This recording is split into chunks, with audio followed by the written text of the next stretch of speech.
and welcome to the National University Podcast. My name is Samantha Wilcox, and I am your host for today's talk. Joining us is Dr. Andy Riggle, Associate Vice President in the Office of Graduate Studies at National University. Dr. Riggle, among other responsibilities, oversees the work of our Dissertation Completion Pathway here at NU. The Dissertation Completion Pathway, or DCP, is a structured program that recognizes past academic coursework while providing guidance for students to complete their dissertation. Now, this approach provides ABD students individual support and the attention they deserve, including uniquely designed bridged courses and a faculty-led approach featuring weekly objectives and deliverables. Dr. Riggle will be speaking with a DCP alumni, Dr. Elsa Kortright Torres. Welcome to you both. Thanks for being here today. Introduction. So, Elsa, let's just jump right into it.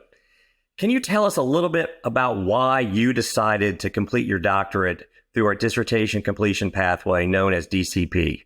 Basically, I decided to go and enroll in the DCP program because during the pandemic, I found myself having to looking for a way to finish my doctorate. I had paused from my doctorate from a different school, and that was an unsuccessful experience for me. And I wanted to start in a place where there would be more resources and support for me just to finish my dissertation. And so when I saw that this program was just the outcome, or the objective was to just focus on finishing your dissertation, that was very appealing to me. Excellent, Elsa. Thank you. You mentioned support and access. So let's kind of go with that for maybe a second question here. How would you describe the overall support and access to resources you did receive throughout your coursework and also during your dissertation at National? Excellent. I would say that by far, this has been the most positive experience I've had with schooling. As compared to my previous school, this school emphasized one-on-one attention. It emphasized different types of resources for students that are, let's say, working full-time. And so I was able, from my home and from during my commute home, which is like 2 hours, I would log on to my computer and I was able to access the library. I was able to access the academic center, the dissertation center, all of those aspects of the National University that it offers for students, so that it makes the process of completing their dissertation easier. So that's why it was really helpful for me to have those resources. Otherwise, it would have taken me longer to finish. And that's something that I'm really grateful for. Yeah, you were ready to finish. I can certainly understand. Yes. Absolutely. After not so good experience before. Mm-hmm. So in addition to speaking about support and access to resources, you also mentioned kind of the one-to-one attention. Maybe as a follow-up here a little bit, tell me a little bit more about that one-to-one attention, perhaps from your DCP instructors or even your dissertation chair. Sure. So over the course of my 2 years, I dealt with 2 direct contact professors. One was Henrik Larsen. Dr. Larsen was my one professor that I had for my dissertation courses. And then my dissertation chair was incredibly supportive. She and I developed a relationship whereby she would help me with anything related, social, emotional, anything. I have to say that at the onset of the program, my father passed away May 4th, and Miss Dr. Collins, my dissertation chair, was unbelievably supportive.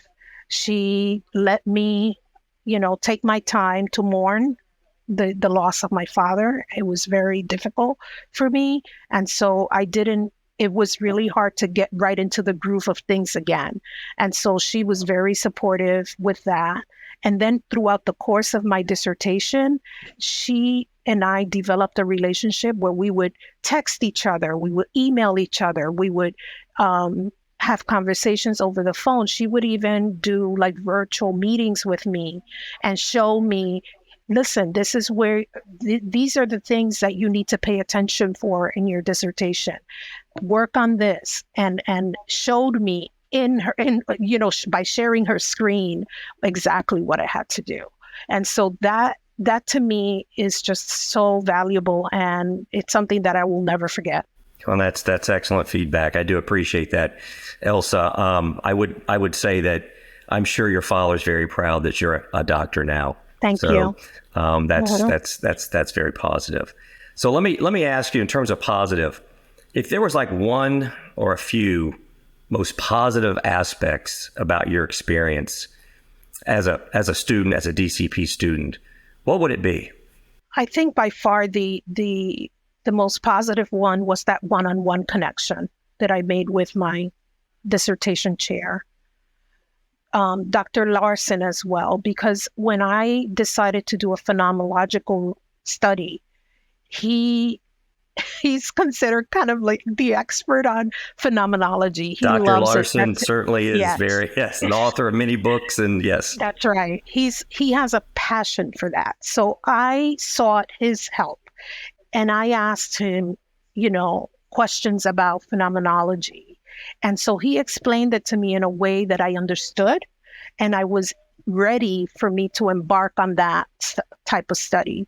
And so that, the resources and Dr. Larson and Dr. Collins being my dissertation chair and having that opportunity to reach out to them whenever, it was really something that helped me along the way, whether it was a weekend, whether it was a holiday. Yeah, I knew that holidays, the school wasn't open, but if I reached out, they would reach out and say, on Monday or on Tuesday, and they would share, when it would be an appropriate time for them to sit down with or talk to me about whatever the case may be. But I would say those two things. That certainly sounds like you developed a very close working relationship, and that is very, very important to complete a dissertation, because it's a very difficult and continuous kind of process, and you really need that kind of help. So that's really, really, really glad to hear that. So maybe just a couple last brief questions. You've been excellent and really appreciate your feedback here. So thinking about other students out there who are ABD, and unfortunately, I'm sure there are plenty that for whatever reason, life or whatever happened, and they were unable to finish their doctorate at some other university. What advice would you give them? Oh my! And I have already given that advice. I have had colleagues of mine and even friends that are in the process of finishing their dissertation. I had one friend in particular who finished it with a different school. And she and I would compare, and I would say, well, my school doesn't do it that way. My school does it this way. And she would say, well, I wish I had that. And so I think that for anyone who is going to start this program, it is imperative that they reach out to their professors, to their dissertation chair, and start forming a really good relationship with them and take the initiative, as I did. Also, the resources, just go on the computer and click on the different things that it offers, all those services that are offered, and ask questions. Definitely ask a lot of questions. And I would say that if you have started your dissertation, you would benefit from the resources that are in the Dissertation Learning Center, and also in the library, looking at dissertations that were completed in the national university or once, in the past, North Central. But those dissertations that were completed, so you could see and read about and look at the format of those dissertations that were completed within our school. And then they could see, okay, you could see that the formatting of it and everything becomes easier, and it becomes much more doable, if you will. Yep. Excellent. So relationships with the faculty, and take advantage of all the resources and supports that are out there. And don't be shy. Go after them with a vengeance. Yep. And full force on. I know you did.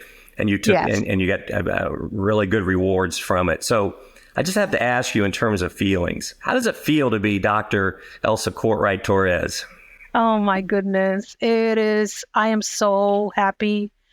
I get to be a role model for my granddaughters. I have 3 beautiful granddaughters, and being a Latina woman,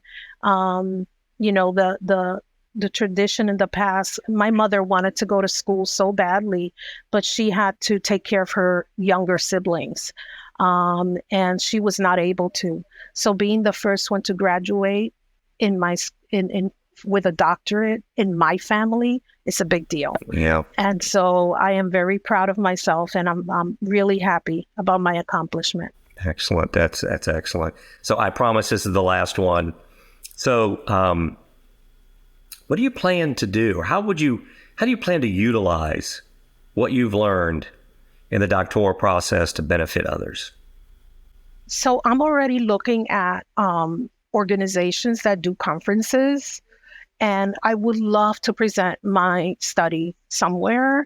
I'm looking at the National Association of Bilingual Education, NABE. Excellent. Because my study is directly related to ENL teachers and the pandemic. And so I think that would really benefit me in putting my name out there and networking also. So my study, it becomes something that people talk about, right? And that research is utilized for school improvement. And so that's something that's the line of work that I'm doing right now. You see in my back here, there is, these are my colleagues, and this is the Office of School Quality in the New York City Department of Education. And what we do is we go to schools and we provide feedback to principals about their practices and the impact of those practices. So it is imperative that I utilize, the results of my study and findings like that to also provide feedback for principals, new principals, and seasoned principals for that matter. But I think that getting my study to be out there and really like using it as a professional learning tool would be my next step. And I'm sure you can also build on your previous study. I'm sure you have other ideas, but getting that information out there to be used is key. Yes. Because now, as an academic scholar, your responsibility is to take what you've learned to try to help others. It sounds like you are on the right track and going after it really, really hard. So Elsa, I want to thank you for being honest and a little vulnerable with all your feedback. It's been a privilege to serve you as a student here at National. Thank you. I just want to officially thank you again and congratulate you. And with that, Sam, I'll turn it back to you. Awesome. Thank you so much, Dr. Riggle, Dr. Kortright Torres. Thanks for spending some time with us today. Elsa, we loved hearing your story of commitment and resilience. I personally love the fact that we get to see you in your element, making an impact, even while you're recording this podcast. That's a really, really great gift for us. Congratulations again. Thank you. Yes. For the folks listening or watching, be on the lookout for additional episodes in the coming weeks from others in the NU community. And until next time, goodbye.